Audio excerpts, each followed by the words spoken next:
نبی صلی اللہ علیہ وسلم جب مکہ والوں سے مایوس ہو گئے کہ اب مزید ان کے اندر دعوت حق قبول کرنے کی کوئی صلاحیت باقی نہیں رہی، تو آپ نے طائف کا رخ کیا کہ وہاں کے لوگوں کو اسلام کے بارے میں بتایا جائے.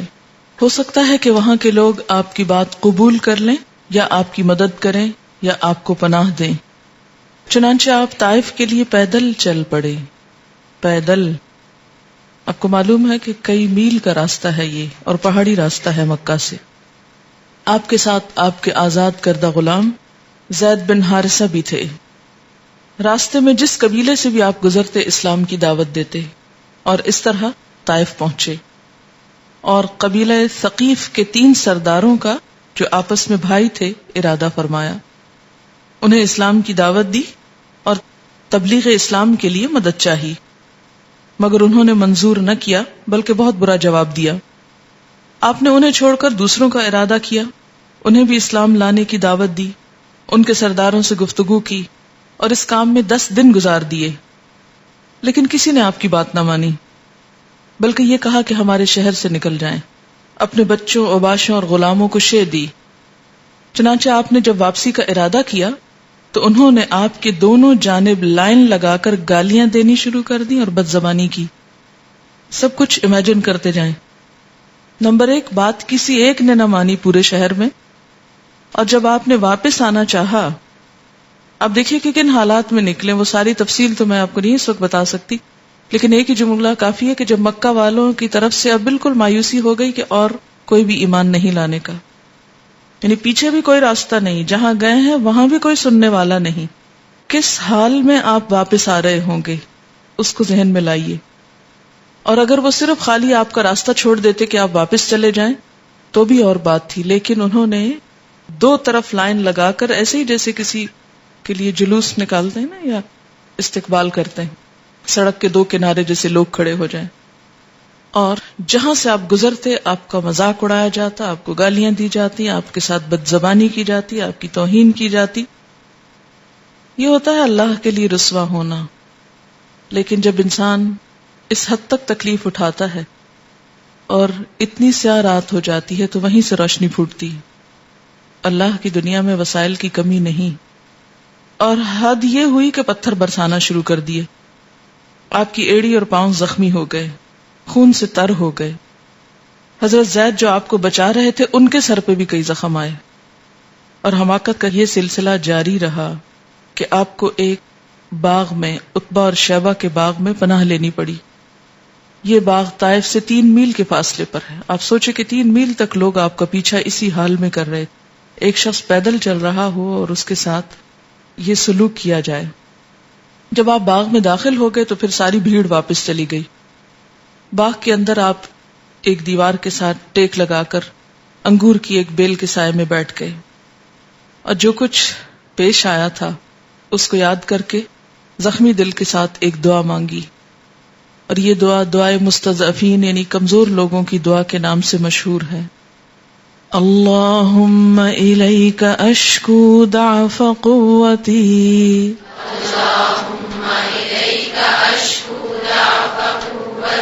وقلت حیلتی وہوانی علی الناس یا ارحم الراحمین انت رب المستضعفین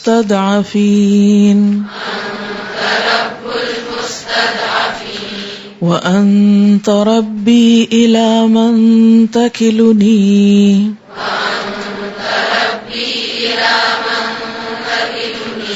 الی بعید یتجہمنی ام الی عدو ملکتہ امری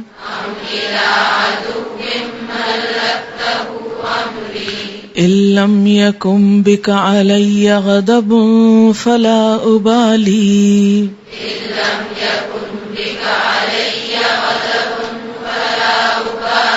ولكن عافيتك هي أوسع لي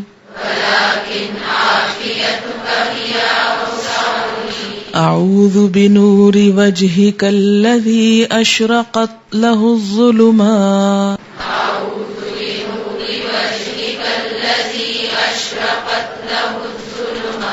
وصلح عليه أمر الدنيا والآخرة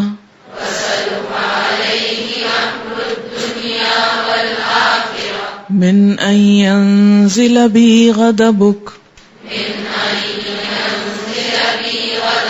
أو يحل علي سخطك لك العتبى حتى ترضى ولا حول ولا قوة إلا بك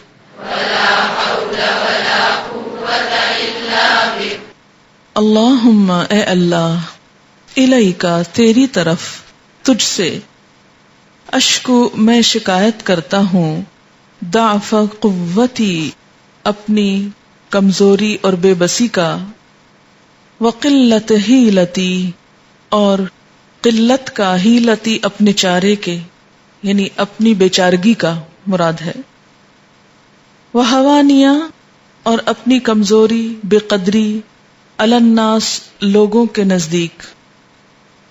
نزدیک اپنی بے قدری کا یا ارحم الراحمین اے ارحم الراحمین انت رب المستضعفین تو کمزوروں کا رب ہے وانت ربی اور تو ہی میرا رب بھی ہے الی من تکلنی تو مجھے کس کے حوالے کر رہا ہے الی بعید کسی بیگانے کے دور والے کے یتجہمنی جو میرے اوپر حملہ آور ہو جائے سختی اور تندی سے پیش آئے ام الی عدو یا کسی دشمن کے ملکتہ امری جس کو تو نے میرے معاملے کا مالک بنا دیا ان لم یکم بک علی غضب اگر تیرا مجھ پر غضب نہیں غصہ نہیں فلا ابالی تو کوئی پرواہ نہیں ولیکن لیکن عافیتک تیری عافیت ہی اوسع لی وہ میرے لیے زیادہ کشادہ ہے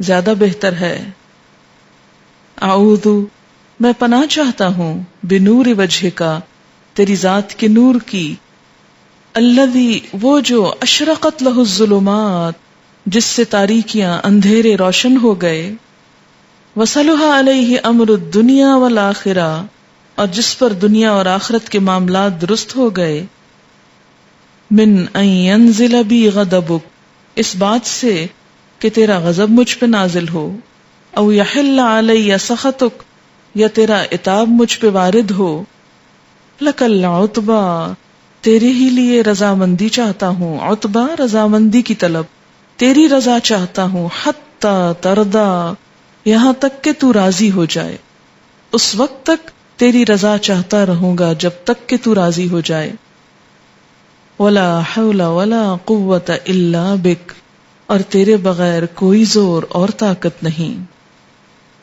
کبھی بھی غم کا موقع زندگی میں آئے، لوگوں کی بے رخی، لوگوں کی بے نیازی، اور کبھی معاشرے میں اپنے آپ کو تنہا محسوس کریں، کسی بھی ایسے موقع پر جب آپ سمجھے کہ سبھی ساتھ چھوڑ گئے، اور خصوصاً دین کی وجہ سے، کیونکہ یہ انبیاء کی سنت ہے. اگر اللہ تعالیٰ کے حبیب محمد صلی اللہ علیہ وسلم پر یہ دن آیا دین کی وجہ سے کہ نہ اپنا شہر پناہ دے رہا ہے اور جس دوسرے شہر میں پناہ لینے کے لیے گئے ہیں اس کا معاملہ اپنے سے بھی زیادہ ناقدری کا، بیگانگی کا، سختی کا اور ذلت کا ہے، کہ کوئی ایک شخص بھی ایسا نہیں بھلا کہ جو آپ کی پکار پہ لبیک کہے، اجنبی حالت میں، پرائے دیس میں، نہ صرف یہ کہ گالیاں، ٹھٹھے، مذاق، بلکہ پتھر بھی کھائے، اتنے کھائے کہ زخمی ہو گئے اور آپ کو بچانے والا بھی زخمی ہو گیا. اس حال میں اللہ کو پکارتے ہیں. کبھی بھی ایسا موقع آئے کہ جب کوئی انسان آپ کی بے قدری کرے، کوئی آپ کا مذاق اڑائے دین کی وجہ سے، یا کوئی آپ کو تکلیف دے کر رلا دے، یا اس راستے پر چلنا بہت مشکل اور دوبھر ہو جائے، تو یہی دعا کریں، کیونکہ اس دعا کے بعد پھر مدینہ کا راستہ کھلا تھا. جہاں جا کر آپ صلی اللہ علیہ وسلم کے لیے پھر اور اسلام کے لیے ترقی اور وسعتیں ہی وسعتیں تھی. ہر رات کے بعد صبح ضرور ہوتی. دین کے راستے میں اللہ تعالیٰ کی آزمائش ضرور آتی ہے کہ بندہ اب دین پہ قائم رہتا ہے یا چھوڑ کر کسی اور طرف چل پڑتا ہے. یہی دراصل ٹیسٹ ہے. اور جو شخص اس وقت کامیاب ہو گیا اس کے لیے پھر دنیا میں بھی آگے راستے کھل جاتے ہیں اور آخرت کی کامیابی تو ہے ہی. اور اگر انسان اس وقت پھسل جائے اور اللہ سے ناراض ہو جائے تو دنیا بھی برباد ہوتی ہے اور آخرت بھی. بہت ہی رقت آمیز دعا ہے، اور کبھی بھی بہت دکھی ہوں کسی بھی وجہ سے تو اس کو پڑھ لیں، کیونکہ روئے ہوئے دل کے ساتھ اور دکھی دل کے ساتھ جب انسان دعا مانگتا ہے تو ویسے بھی اللہ تعالیٰ کی رحمت جوش مارتی ہے، دعا قبول ہوتی ہے اور انسان کا سارا غم ہلکا ہو جاتا ہے. کیونکہ شیطان اسی وقت آ کے انسان کو بہکاتا ہے کہ دیکھو تمہارے رب نے بھی تمہیں چھوڑ دیا جس کے لیے تم نے یہ سب کچھ کیا، اور پھر ایک گہری مایوسی طاری ہونے لگتی ہے انسان پر. ایسے میں بعض اوقات کوئی انسان بھی سنبھالا نہیں دے سکتا، صرف اللہ ہی کی ذات ہے جو انسان کو طاقت دیتی. تو اسی کی طرف رجوع کرنا چاہیے، اسی کو تھام لینا چاہیے. اور سب سے خوبصورت الفاظ تو خود نبی صلی اللہ علیہ وسلم کے ہیں. آپ سے بڑھ کر الفاظ کس کے اچھے ہو سکتے ہیں؟ کیونکہ ہم تو خود بھی نہیں جانتے کہ ایسے موقعوں پر اپنے لیے مانگنا کیا چاہیے. تو یہ آپ کی مہربانی ہے کہ آپ نے جو مانگا وہ ہم تک بھی پہنچا دیا. اللہم الیک اشکو ضعف قوتی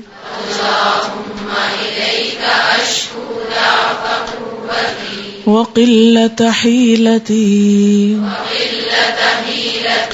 وہوانی علی الناس یا ارحم الراحمین انت رب المستضعفین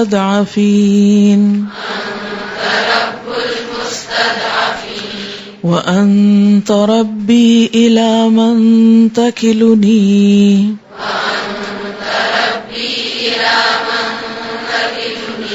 الی بعید یتجہمنی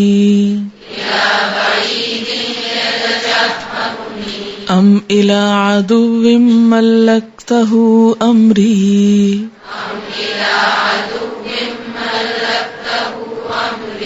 ان لم یکن بک علی غضب فلا ابالی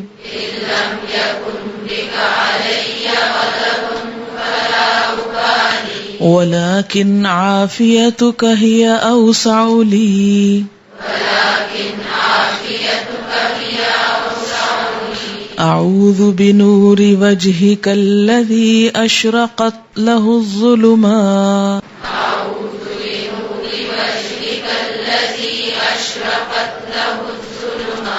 وصلح عليه أمر الدنيا والآخرة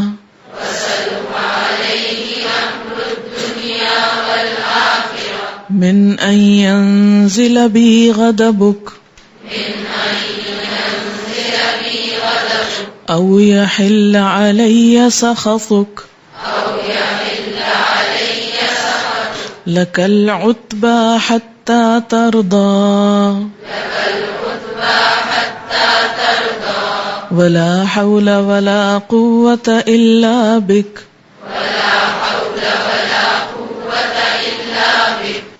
وآخر دعوانا ان الحمد للہ رب العالمین.